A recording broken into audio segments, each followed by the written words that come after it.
Good evening, everybody. Thank you so much for joining me tonight on YouTube Live. I'm Dr. Howard Elkin, the medical advocate. And tonight, we're going to talk about something that's very dear to me, my new book, From Both Sides of the Table When Doctor Becomes Patient. There's a very important subtitle here, Become Your Own Medical Advocate. And that's really my take home message here. Now, little segue as to how this book came about. So, during my first hospitalization, when I had a small but definite heart attack, I was at Cedars-Sinai Hospital, and my eldest daughter, Deanna, was picking me up at the hospital, and she had a writing tablet. She sent it to me. She said, "Dad, it's time to write your story." So I said, "Okay, I'm up to the challenge," and I've always loved to write. And I mean, I've been journaling off and on for years, since my early 20s.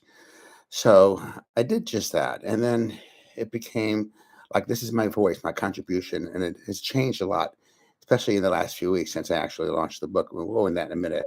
But what do we have to we're living in the United States, which is number one in so many ways, right? I mean, certainly entertainment and movies and television, popular music, top universities, a very strong, incredibly strong military force, and free speech. Well, at least until now. Let's hope this remains. So make sure you vote in November, please, because we need to retain these properties, especially free speech. But what about health? We're struggling in the health department, folks. In fact, we are number 34th in the world. That really sucks. That means we're not in the top 10. We're not in the top 20. We're not even in the top 30. That means 34 of 33 other countries surpass us in health and wellness. Not very good. Now, in the United States, we spend more than 18% of our gross national product on healthcare. And by the way, that's in the last 2 years of life when we aren't really enjoying life at that point. Last 2 years of life, 18% of the gross national product. That's twice as much, more than twice as much as other countries spend on healthcare. Now, the average lifespan in the United States today is 79, but we lag behind Japan, Australia, Italy, Lebanon, and Chile. There are other countries that surpass us as well. So we really aren't doing that well, despite all the great advances that we see in medical care today. It's really important. So I think we can all agree on a couple of things here that we can't expect our legislators, the government, Medicare, HMO, PPO insurance, doctors in large groups really practicing corporate type medicine, and chain pharmacies to save us, to help us. They aren't really they aren't there to really preserve our health. So then you might say to yourself, well, whose job is it? It's our job. It's my job and it's your job. This is an inside job. And I'm very serious about this because it's not going to happen without us taking a major seat in this. So it is an inside job. And that's why I really am taking notes now on patient complaints, what they have found going to other doctors, going to hospitals, and just the treatment that is oftentimes rendered. It's like one size fits all, and that's just one drug after another drug, one procedure after another procedure. No one's really talking about prevention. Okay, and that's why I think my book has such a pivotal role. So I'm on a new crusade, guys. I want to tell you right up front. I want this to be a bestseller, and it's not some high and lofty role, or not that I'm so great. It's because this book should be a game changer. I really think that. And I'm going to do everything in my power to make that happen. But I also need your help. I need you to read the book, purchase the book, and also write a favorable review. And we'll talk about that at the end. But I do need help in this because it's a very important job. And I really think we can do it.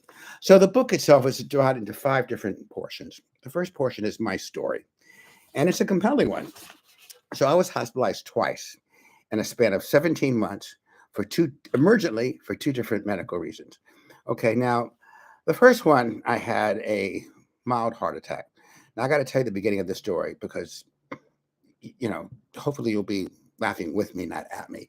But here I am at 1 o'clock in the morning, and I wake up with heartburn. And I mean, I think I've had heartburn 2 or 3 times in my life, and I don't know why. I just took a few deep breaths and I went back to sleep. I reawakened at 5 a.m. I'm sorry, 4:30 a.m. The same sensation, but it was more severe the second time around. I said, holy, what is this? I got out of bed. I walked around. I actually went to the medicine cabinet to see if there was any like Pepto Bismol, which I've never taken in my life. I was looking for some kind of relief in a bottle and it wasn't there. I go back to bed and I meditate. I fall asleep. I wake up at 7:30. I go to work. I felt fine. Took a shower, shaved, went to work, did my normal thing, saw patients, wrote prescriptions, ordered tests. And then around 10:30, all of a sudden I broke out in a sweat, like a cold sweat that I've never had before. And I was getting pretty scared at this point. No pain, just sweat. And I thought maybe I'm hypoglycemic. But, when I'm hypoglycemic, which I know about from being a competitive bodybuilder, if I don't eat every so often. So, but this was different kind of a feeling. So my nurse at the time was Heidi. I said, Heidi, please do an EKG on me, which was perfectly normal. I felt relief. So then I only worked half a day on Thursdays back then. So after that, I thought I was going to drive to Gold's Gym in Venice and work out. I said, the normal thing to do in the throngs of a heart attack, right? And so I went to Gold's Gym and worked out, which I usually do on Thursday afternoons. And my trainer, Charles Glass, said, Doc, you don't look too good. Are you okay? I said, yeah, I'm fine. So after my workout, I went to one of those little ubiquitous ab benches, the crunches. And all of a sudden, my arms felt like they were like 50 pounds each. They were so heavy. Still no pain. Somehow I made it to the bathroom to take a shower and change. And I went to a bodybuilders hangout nearby called the Firehouse. I offered a buffalo burger. I ordered one, and I sat at the counter waiting for it. All of a sudden, that sensation came over me again. My arms were so heavy. So I called my best friend, Barry. I said, Barry, I got a problem. My arms feel like they're 50 pounds each. He said, Howard, your arms are 50 pounds each. I said, Barry, this is not funny. He said, Howard, I think you should be calling your doctor, not me. This sounds like a medical issue.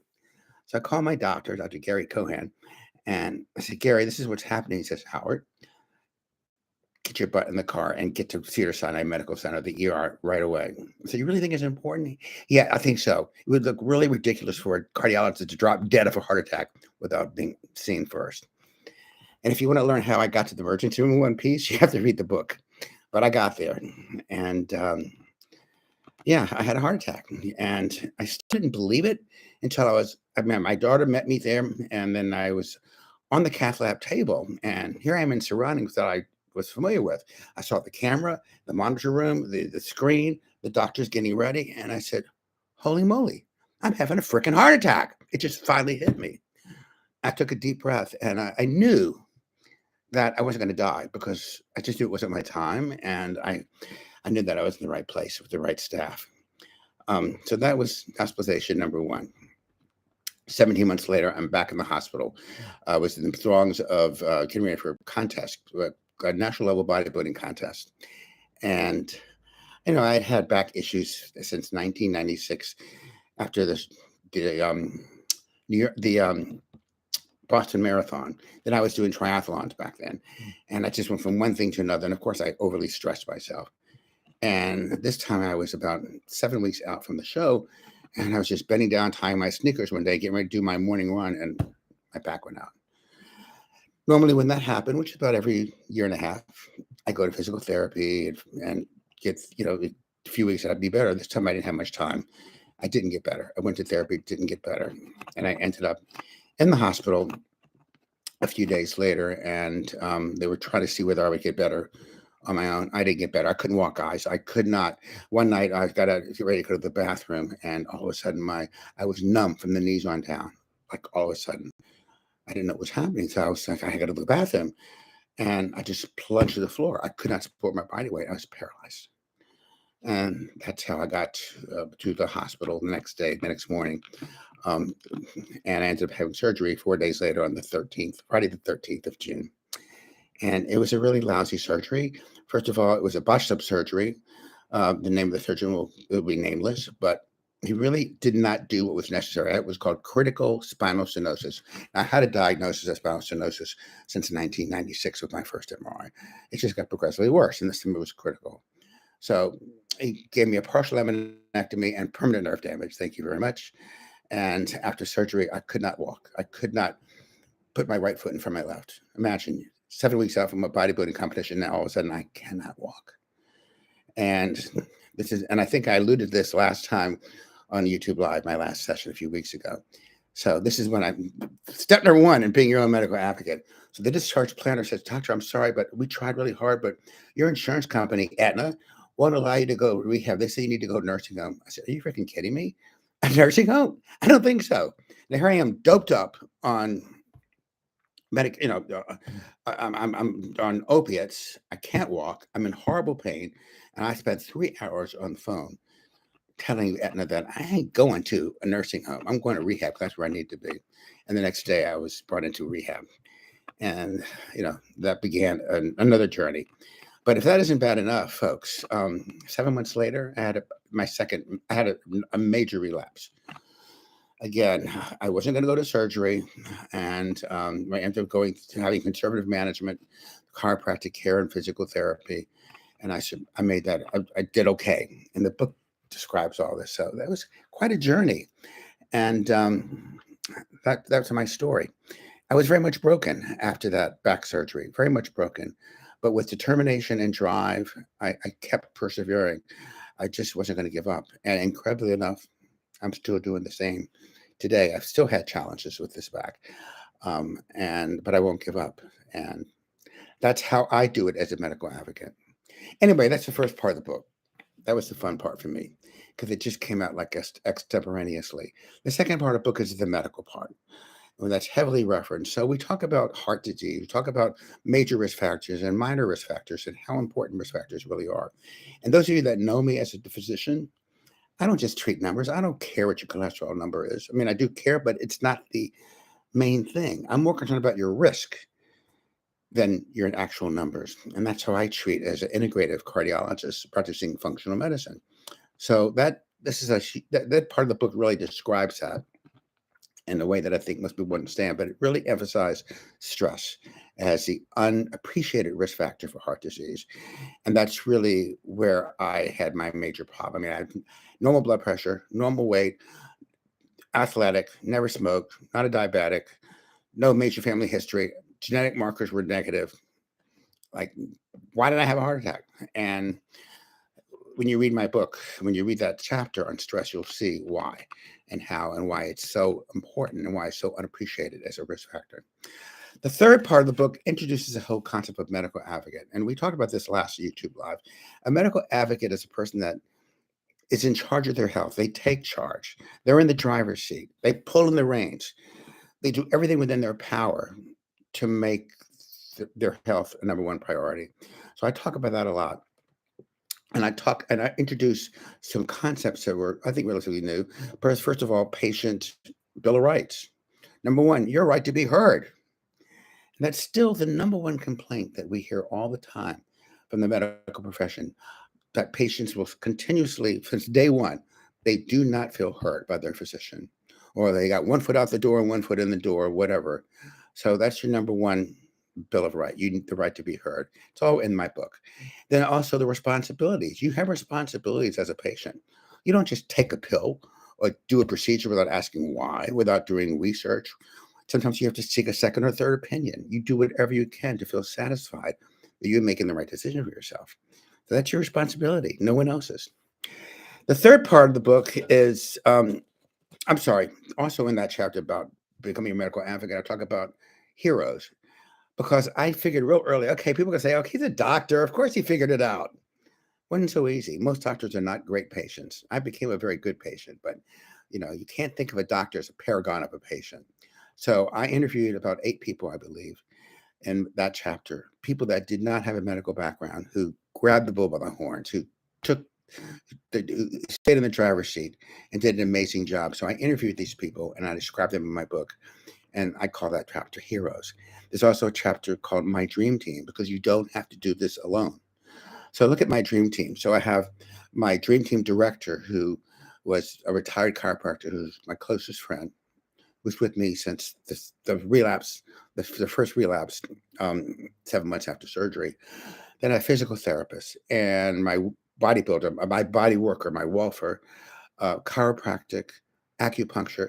I mean, I had like 6 people, and that's my dream team. You may have 1 or 2. It doesn't matter how many you have. Are they serving you in a way that is for your own good, your own health? So that's important. The fourth part is probably the part that's most relevant to you, and that's how you become your own medical advocate. And I start that off with what I call the 5 dimensions of health. And I think you really need to embrace this concept to move on. And it was actually first called the 4 quadrants. And I'll tell you that story in a minute. So, number one, physical well being. Let you think about when you see a doctor or healthcare provider, your physical bill of health, your nutrition, blah, blah, blah. Your physical well being. Number two is your mental well being, memory. Number three is your emotional well being. I think most of us will agree that your physical and emotional health are they're intertwined. You can't separate one from the other. The fourth is spiritual well-being, and that's living life from the inside out versus the outside in.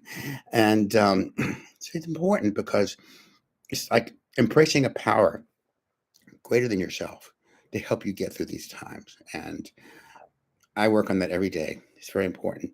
And the fifth actually is social well-being. And my eldest daughter came to me one day and said, Dad, we forgot one. I said, what do you mean? We forgot social well-being. I said, then we can't use the word quadrants anymore. So we had to change it to dimensions. But she was right. We don't live in a bubble. We need each other. People who need people are the happiest people in the world, right? The luckiest people in the world, as the song goes. And it's true. And I think we really experienced that during the pandemic when we did social isolation. I saw more people get depressed, gain weight, stop working out, insomnia, major emotional issues that I had never seen with because of the isolation. We aren't meant to be isolated, and I think we really learned that lesson during this pandemic. So that was, that was that part. And once we embrace those 5 dimensions of wellness, then we talk about the individual components. So number one is diet, nutrition, and that chapter is called "You Are What You Eat." The second component was supplementation. Now, I don't think there are still people in the medical profession that think like you get everything you need from your food. Really?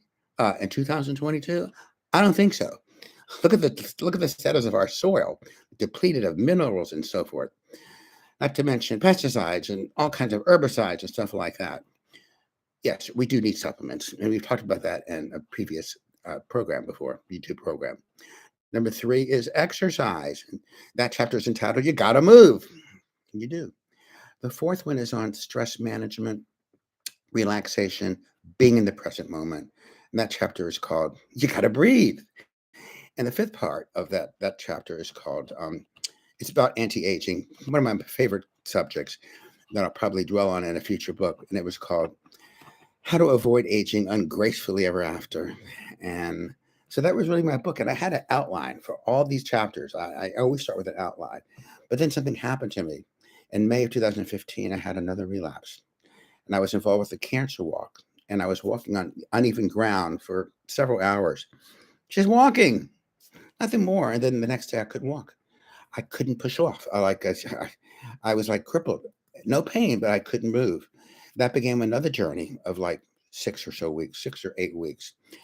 That was really discouraging to me because when I got back to the gym, I was seeing people jumping rope and doing things that I no longer could do.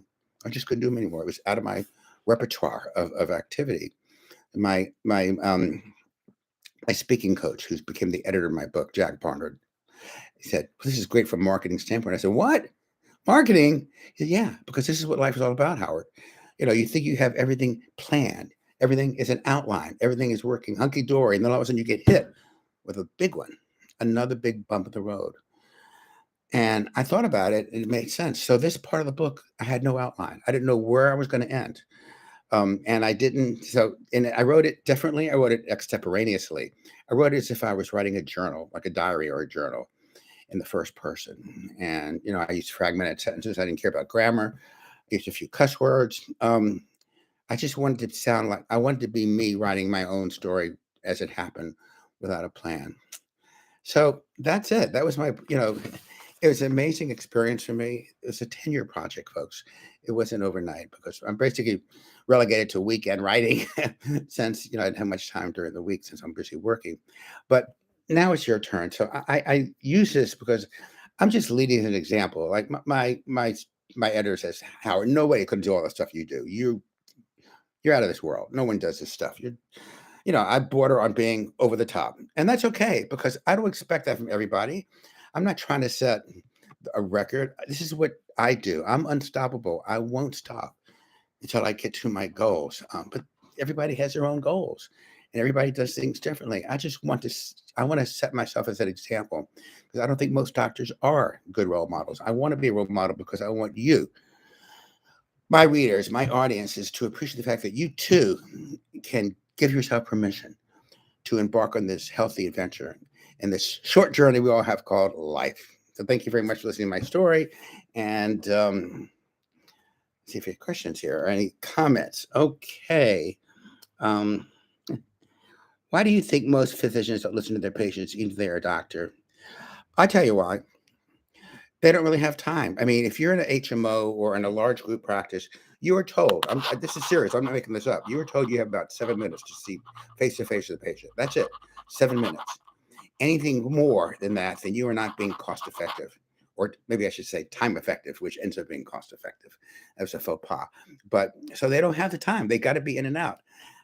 If my staff has anything to complain about me, it's going to be that I spend too much time with my patients because I don't have an agenda. If someone's lost their spouse, if someone's had a serious illness, if someone's going through a tough time, I'm just going to say, sorry, your time is up. That's not me. I can't practice that way. If I worked for a large group, I'd probably be a lot richer, but that's not how I can practice. So it's a personal thing. I'm sure I'm not the only one, but I think that's what most doctors, I've asked doctors, colleagues of mine that were in private practice who joined HMO, who joined a large corporate group practice, and they said, I don't like it, but I get a good paycheck. I'm not into this profession for a good paycheck. I'm in to save lives and to touch people's lives with the work that I do. So I think it's really related to time. Okay. Um, how do you determine patients' trust levels and what you suggest for your patients? Um, First of all, you talk to your patients. You ask them, and if you're an intuitive person, you pick up the stress when they walk in the room. I can pick it up, and then I'll start asking about it, which takes time. And then one of the things that I spend time on with patients, I teach people how to breathe. Believe it or not, breathing is an art. And it's so simple that it's difficult. So I sit down with people and I show them how to breathe. And we've done this on YouTube before, and I do this in the office. So I assess the situation, I stress the stress, we try to figure out what the triggers are, and then we go through breathing. We talk to your organs. Someone asked me today, she has a breast mass and ended up being benign, but she can feel it. What does she do about it? I said, talk to it, tell it it can dissolve. The power of the mind, body. So that's what I do, and it works pretty well. How do you let's see? You're an intro. Oh, thanks. It's a compliment. Um, Gosh, so this is really kind of my thing this time. It's not so much, but if you have any questions, and any other questions, I'm happy to answer or comment.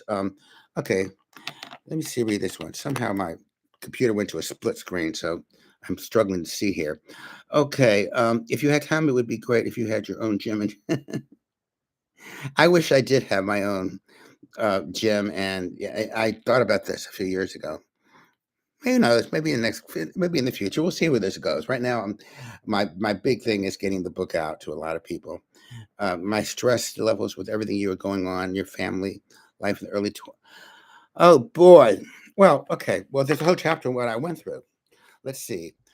Going through some financial difficulties, going through a painful divorce, going through children that had their own issues, um, and then my own struggles with my own health issues. And that was pretty stressful. But I knew I didn't have to do it alone, so I made sure I hung with people that would be there for me. And I suggest the same thing for you. Do not isolate yourself. It's easy to say, "Oh, I don't want to bother people." What you're saying is that I'm really embarrassed, or don't be in shame. We all go through stress, and I think the best advice I can give you is to embrace it, admit it, and talk to people that can be there for you. It could be a spiritual counselor. It can be a 12-step program. It doesn't matter. A good friend, clergy member. It doesn't matter. There's so many sources out there. So I'm a big person, and I've done a lot of self-help too. I've worked with lots of different spiritual retreats and things, and it's helped me a lot. So that's, and all this is discussed in the book. As you read the book, you'll see I give lots of examples of what I've done, and I'm still doing it. And I'm not perfect, but I don't stop trying, and that's what separates me from a lot of other people. I take each challenge as it comes. And this last part of the book, the unplanned part, I didn't know where it's going to go with it. I knew at the end, okay, this is time to stop, even though I'm still having stress. I knew that it was just the right time to stop, to end the book. So it was, like I said, a major accomplishment. And really, for you guys, again, you can help me to help others. And it's thank you. I get all these nice compliments online. Thank you guys. But so please go to, you can get it directly off Amazon, but I prefer you go to my website. Now, I have my original website is heartwise.com, but I want you to go to my new website, which is devoted to the book itself. It's beyourownmedicaladvocate.com. It's all one word, well, jumbled. Beyourownmedicaladvocate.com. And that entire website, which is short, is devoted to the book itself. And you'll see about me. You'll see about the book. You will see a praise page, people that actually that read the book prior to its launch, and also from the people that did my forwards. The forwards from Dr. Stephen Sinatra, who unfortunately he was my mentor, the real integrative cardiologist who passed away of a very short illness, pancreatic cancer, in June of this year on Father's Day of all days. Major mentor and friend to me and teacher. And then Suzanne Summers, who many of you know as a health advocate.